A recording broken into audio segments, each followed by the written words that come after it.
Hey League, what's up? Commissioner Blum here with your Week 7 recap. We'll be back right after this message from our local sponsor. You've probably heard of 23andMe, the first and only genetic service available directly to you and named for the 23 pairs of chromosomes in a normal human cell.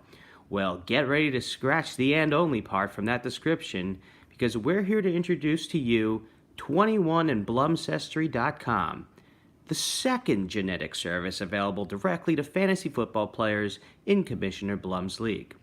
And whatever you learn from 21andBlumcestry.com is completely true. 60% of the time, it works every time. Take this testimonial from one of our customers. Hi, I'm Dave Blumberg. Growing up, I was a white Jew from New Jersey. I went to temple on Saturday, I ate bagels on Sunday, and did typical white person things. I played croquet, I played some tennis, and I went to the racetrack. My parents told me I was a very small percent Russian, Polish, and German, but I knew that there was a lot more to uncover about my ancestry. And thanks to 21andBlumcestry.com, I learned that I'm actually 51% American Football Conference, which explains my affinity for the Jaguars and for mostly having AFC players on my fantasy team.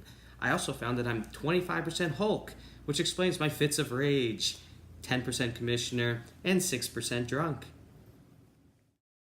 Call toll-free today, and with your purchase, you'll receive 9 free 21andBlumcestry.com tests for you and your friends. Just look at all of the results that you could have right in your hands. Thanks to this test, Ilya found out that he's 71% Russian, no surprise there, 11% running back, which explains his fantasy lineup, 5% Conor McGregor supporter, and 4% Benedict Arnold. This other 9% we can't really understand, but it might be pronounced Mike Gallo, 21andBlumcestry.com found him to be only 58% Brazilian, but he's also a small part whale, good for calling other whales, and 34% wild card. Jason's results came back 70% white, but only 5% privilege. 15% of him is made up of Travis Kelce. He also has 2% milk and 8% Neanderthal, which partially explains the poor grammar. Unsurprisingly, Hansen came back 21% Jordanian, explaining his Michael Jordan-like tendency for winning. 3% Mexican is quite a surprise, but it spurred his desire to work at Escondidos. And 25% Rastafarian. You all know about that ganja. But the largest percentage of Hansen's background is made up of salt. 21andBlumcestry.com told Raj that he's 64% Indian and 24% British, explaining the British Raj error. He is also 8% Puma, not from a warthog descendancy like in The Lion King, but it's the type of cat that loves female cougars. And there's also small traces of Philly and Pooh. Doug's test may have been mixed up with the blood alcohol content test. It found him to be 20% Jack Daniels and 5% Coke, which still is a pretty good ratio. He's also 65% gambling addict, but most surprisingly is that he's 10% Atlantisan.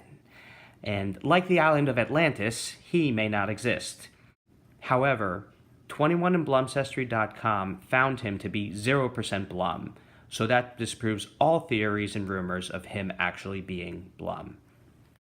Fish was found to only be 60% fish overall, made up of 32% flounder, 22% Norwegian salmon, and 6% halibut. It did discover that he's some part Spanish, explaining his love for Spanish wines, even though they may taste like peanuts. And equal parts very Eastern European and very Western Asian, which amounts to his support of Israel, which is smack dab in the middle. Sam's ancestry test revealed her to be mostly MIA, that's missing in attendance. 22% made up of Sex and the City, you're such a Samantha, and even parts sushi and wine, but only a surprising 3% New Yorkan. Given your attitude, I'm not actually sure that that's accurate. But 60% of the time it works, every time. Roy's results found him to be about a quarter yuppie. That's self-explanatory. 9% French, 12% Closet Patriots fan, 10% gambling addict, and 8% Amish, which might be an anomaly given your hatred for carbs. But one of the largest majorities is that you're 38% Houdini, explaining his affinity for escape rooms. 21 in Blumsestry.com. Now you know. Butch. I apologize in advance. There's no theme this week. Hope you aren't too mad about that. This was a crazy week in scoring. 6 players out of the 10 of us were over 140 points. We also had a new highest weekly score and a new lowest weekly score for the season. So there is a lot to talk about. Our weekly winner this week and high score was Chris Hansen again. Congratulations. That's not just back-to-back high scores and back-to-back buckaroos for you, but back-to-back highest scores of the year and back-to-back biggest blowouts of the week. So that's crazy. I mean, who would have thought that Adam Thielen and his 110 yards with 9 receptions and a touchdown would be the 4th best player on your team? I mean, your running backs, Gurley, Hunt, and Mack, 8 touchdowns, 94 fantasy points that would have beaten by themselves like a few people in this league. So 163 points. Congratulations. Hansen's surging up the leaderboard, now in 5th place. He took down Fish, who basically just ran into a wall. There's really nothing more to say about that. Gallo also crushed it this week, 157 points en route to beating Roy. Denver set the pace with 32 fantasy points on Thursday night. And while Sony Michel got injured, we'll get to that in a little bit, James White took advantage, and Gallo's now on a 5-game winning streak. He's 1 away from tying the record, I believe, and now despite having the easiest schedule, Gallo has made up for it with the 3rd most fantasy points. Roy continues to struggle, sits in 10th place, very sad.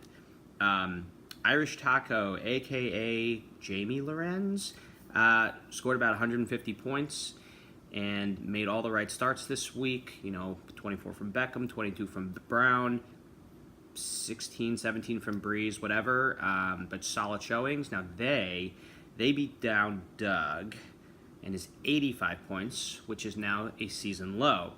Doug also lost Sony Michel and LaShawn McCoy for the foreseeable future. His team is struggling mightily, but the bright side is it's your birthday week, and you got to chug a beer. So you might be the first ever birthday chug. So I guess congratulations. Ilya continues 2018 domination. Another win, 148-98. He only had a few stars who didn't get at least 10 fantasy points, and they were Zeke and Stephon Diggs. I mean, that's crazy right there. I'd also be remiss if I didn't mention that Ilya has 7 running backs on his team. All 7 of them are starters. I don't know how that's possible. Also, I don't actually understand if Kamara or Ingram is starting on the Saints. Whatever, doesn't matter. If you need a running back, he's the guy to trade with. And you beat Sam.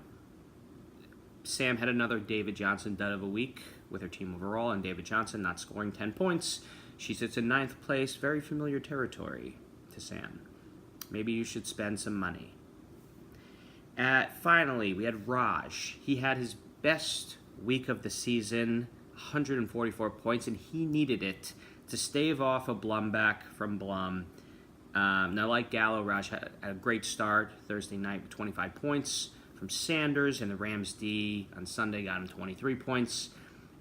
His win skyrocketed Raj from 10th place into the playoffs at 6th place. Now, we got 6 weeks left to go, but still, that's a crazy jump. Keep it up, Raj.